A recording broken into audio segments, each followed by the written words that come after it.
Cześć, peklowanie dla cierpliwych. To będzie temat dzisiejszej krótkiej opowieści. Dla cierpliwych, dlatego że ja pekluję 14 dni, minimum 10 do 14 dni. Przy takim peklowaniu nie trzeba ani nastrzykiwać, ani nakłuwać, ani specjalnie błonować mięsa, tak jak tutaj widać. Mięsko jest pocięte, niezbyt równe, takie jakie natura dała, jak się dało wykroić. Mamy tutaj schabik, mamy łopatkę i mamy boczek. Boczek jest pozbawiony skórki, jest zima, akurat to sikorki będą miały co jeść. Co zrobimy? Zrobimy ze schabiku pewnie jeden uwędzony i ususzony, drugi będzie uwędzony i uparzony. Podobnie zrobimy z boczkiem wędzonym, a łopatka, jak wszystko pójdzie dobrze, to będzie do spróbowania za jakiś czas na którejś z bitew piwnych w degustatorni gdańskiej.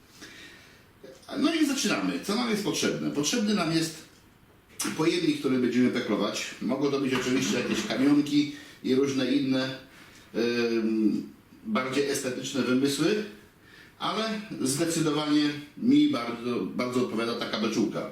To jest 10 litrów, plastik z atestem na żywność.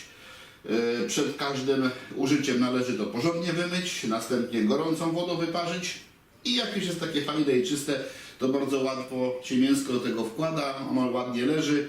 Nie trzeba tracić czasu na przewracanie, bo wystarczy zapaść taką beczułkę i ją troszeczkę pokrążyć i już zalewa w środku jest zamieszana. Z czego robimy zalewę? 0,4 do 0,5 litra wody na każdy kilogram mięsa. Tutaj mam około 2,5 litru wody. Ma ona około 40 stopni, w tej chwili jest przygotowana i ostudzona. Następnie mięsko jest opłukane w zimnej wodzie, jest dość chłodne, także po włożeniu do tej 40-stopniowej wody powinno ją bardzo szybko schłodzić. Ja używam soli peklującej 20 do 30 gram na kilogram.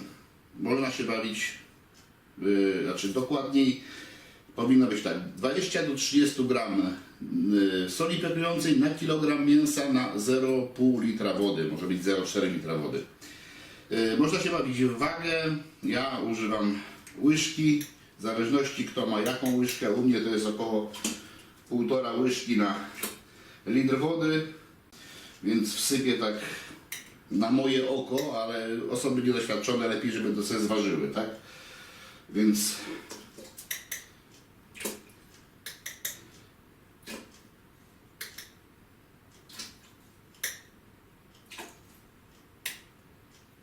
to będzie dobrze. Na pewno nie będzie za dużo, na pewno nie będzie za mało. Teraz tak, przyprawa. Ja mam przygotowaną już wcześniej przyprawę. Co w niej jest? Ziele angielskie, liść laurowy, jałowiec, co następnie? Pieprz czarny, tymianek, majeranek, no i oczywiście dołożymy do tego czosnek.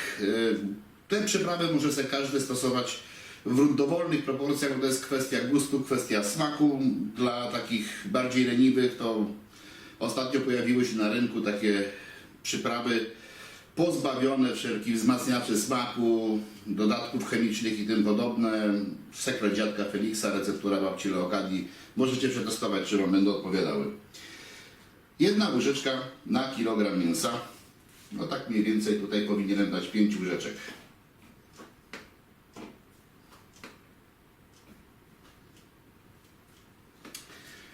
W tej przyprawie nie ma czosnku, w niektórych są zwykle suszone albo jakieś inne substytuty. Dla mnie czosnek musi być świeży, do tego dokroimy parę ząbków czosnku. Dla mnie jest to niezbędne.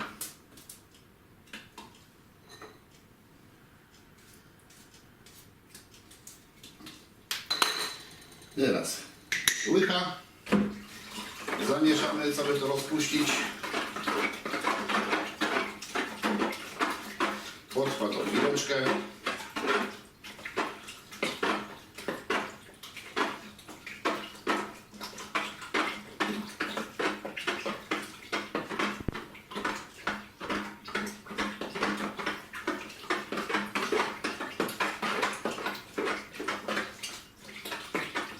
Jeżeli woda jest troszeczkę cieplejsza, to te rozpuszczanie zwłaszcza soli idzie odpowiednio szybko. Wystarczy jeszcze jakieś 10 ruchów i będzie po problemie. No i wkładamy teraz mięsko. Jaka kolejność, nie ma znaczenia, byle się dobrze poukładało.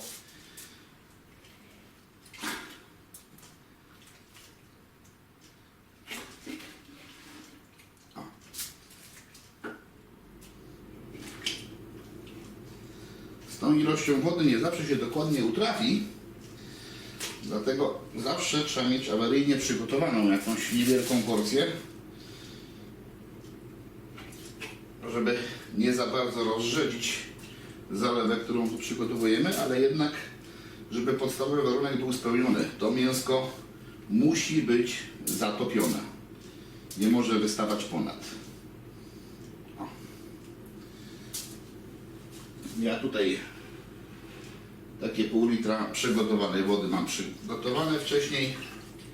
Właśnie ją dolałem. Teraz musimy pokombinować, żeby to porządnie poukładać. A ten talerzyk, który tu mieliśmy wcześniej, służył nam do czosnku. Położymy go odwrotnie, wypompujemy powietrze. Wszystko jest bardzo ładnie zalane. Mięsko zatopione. Zakręcamy. Jest w miarę szczelna beczka. Może nie hermetycznie, ale wystarczająco szczelna. Problem jest z głowy. Raz na 2 czy 3 dni trzeba będzie to złapać, pokrążyć troszeczkę, sprawdzić ten talerzyk, czy należy, czy dociska mięsko, jeżeli nie, to poprawić i tak zostawiamy na 10 do 14 dni. Po 14 dniach wyjmujemy, no i do wędzarni. Smacznego!